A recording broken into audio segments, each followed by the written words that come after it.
Bora começar o vídeo com aquele tradicional giro de notícias e a primeira informação é sobre o Alianza Lima, time peruano que havia acabado de eliminar na fase anterior o Boca Juniors da pré-Libertadores, deu passo importante para chegar à fase de grupos. É que nessa terça-feira ele foi até o Chile e venceu o Deportes Iquique por 2-1. Vai jogar em casa precisando de um empate para estar na fase de grupos da Liberta.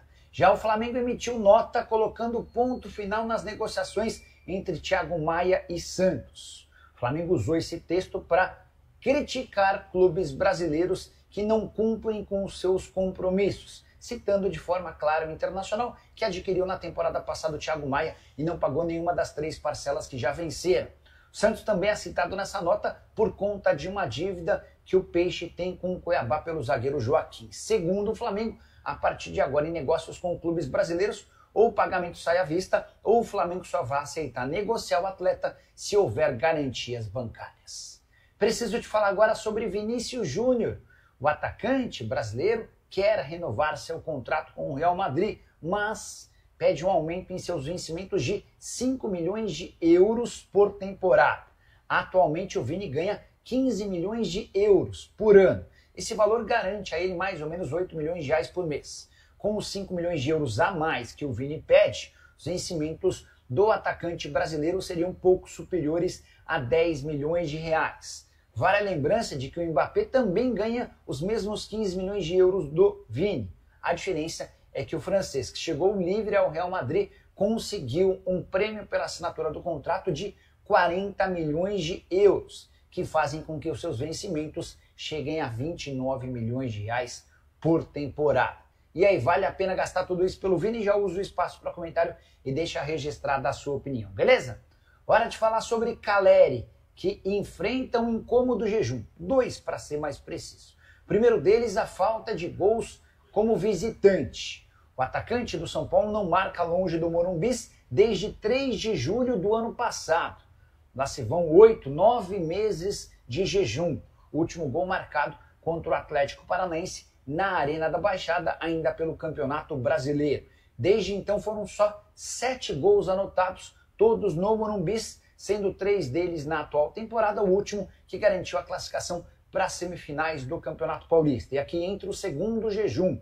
Desempenho muito ruim do Caleri em partidas contra o Palmeiras, o adversário da próxima segunda-feira. No Allianz Parque, por exemplo, o Caleri nunca balançou as redes, vai tentar quebrar essa marca na próxima segunda. São Paulo e Palmeiras, que tem protagonizado vários jogos recentes. O Caleri só tem 2 gols marcados, ambos na mesma partida, num duelo pelo Campeonato Paulista de 2022. Dá para apostar no Caleri ou você já é daqueles São Paulinos que prefere ver o André Silva como titular? Usa o espaço para comentário e registra a sua opinião. Preciso te atualizar agora sobre a renovação de contrato de Arrascaeta. Nos últimos dias, José Boto, o homem forte de futebol do Fla, se reuniu com o representante uruguaio do Arrascaeta. Esse encontro aconteceu no Rio de Janeiro.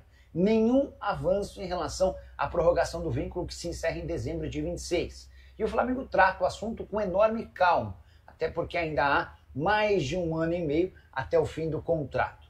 O fato de o Arrascaeta com frequência confirmar nas entrevistas que dá que pretende encerrar a carreira no Flamengo faz com que o assunto seja tratado com parcimônia. Hoje a prioridade no Flamengo se dá pela renovação ou pelas renovações de Eric Pulgar e também Varela, o chileno e uruguaio cujos contratos se encerram em dezembro desse ano. Só vale lembrança de que o Arrascaeta, em todas as suas últimas renovações, além do percentual, daquela compra de um percentual dos direitos econômicos que pertenciam a ele, em todos esses casos, o Flamengo teve enormes dificuldades para renovar e acabou precisando gastar mais do que aquilo que imaginava. Jogador que é fundamental desde que foi contratado em 2019 do Cruzeiro. Desde então são 298 partidas com 75 gols e 91 assistências.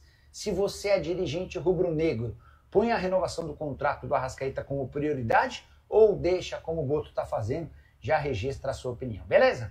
Hora de falar sobre o Clube Atlético Mineiro, o Galo de olho em um centroavante que fez sucesso no Campeonato Paulista. Eu me refiro a João Marcelo, só 19 anos de idade, jogador que despontou no Guarani na Copa São Paulo de Juniores desse ano. foram 5 jogos e 5 gols na competição. Logo depois, ele é promovido para o time principal e termina como titular no Campeonato Paulista.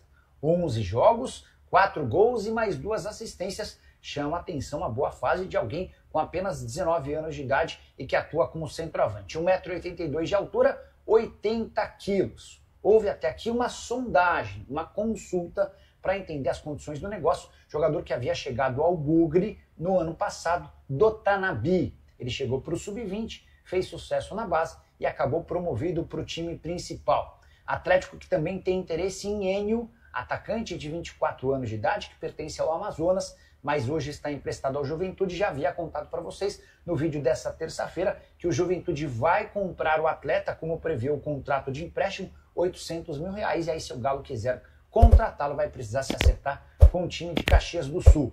Só para completar sobre o Atlético, contar que o Galo acaba de contratar 3 jogadores das categorias de base do Flamengo por indicação de Luiz Carlos, novo gerente de futebol da base, que até outro dia trabalhava no Flamengo. Sob indicação do Luiz Carlos, o Galo fechou com Rian Pablo e Vitor Melo, ambos do Sub-16, além de Wallace Araújo do Sub-12. Esses